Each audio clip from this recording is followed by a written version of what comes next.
Good morning. Great to have you with us. Yeah, thank you. Look, the big news, of course, breaking this morning is happening in New Delhi. Tell us more about how this EU trade deal with India will impact our viewers. Of course, it's a very important deal from the European Union perspective because together European Union and India, we are two biggest democracies in the world. And I think this is great news for everybody. So more business opportunities for our SMEs, for our industries, also for our service providers, and of course also for the Indians. Especially when it comes to technologies, we are working also together with India. We have our technology partnership also with India. And especially when we are looking the talent part, we know that India is having very much ICT experts and talents, so we are really lacking workforce in Europe. So this is now certainly a field where we are working together with India, also to attract more talented ICT experts from India to work in Europe. Okay. So you have your work cut out for you there.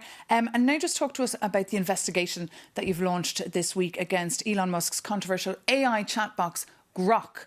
Tell us more about your findings here.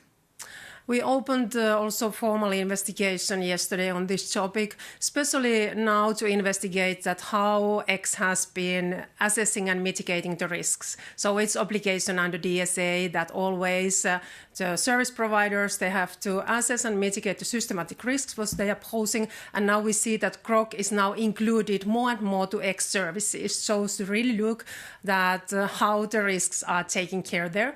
And also we saw also that there was certain illegal content that Grok was pushing. We know that now the feature has been changed, but we are also now analyzing about the other risks really related to Grok. And we saw that Grok AI generated about 3 million sexualised images in just 2 weeks. That's according to research. Can you keep up with this, though? It came very late, like your We have very clear obligations for the online service providers that they have to all the time mitigate the risks what they are posing, especially now when more and more AI is also integrated to online services.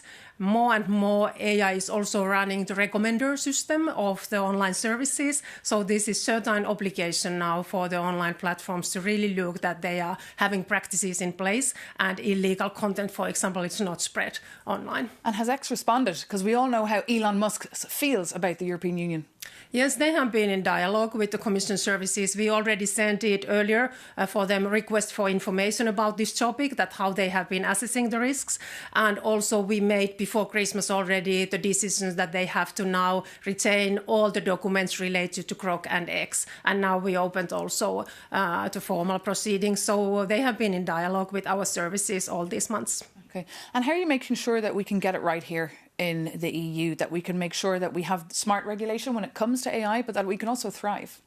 That is exactly what we are seeking in our regulation, that we want to have right balance there, boosting innovations, but at the same time it's also important to be aware of risks. And when it comes to new technologies, also like to AI, so it's very important also that the developers, that they are also taking care of their responsibility here. And we have already AI Act, which is covering also the generative AI part, and the 26 AI developers, they were also signing code of practice together with us. So it means that they have to take care of the security, safety of the systems, and also they have to be transparent, they have to respect copyrights. So I see that we have a good balance in the European Union when it comes to digital regulation. And how are you handling the pressure, though, coming from the US administration, trying to back you in a corner, trying to get you to kill the regulation?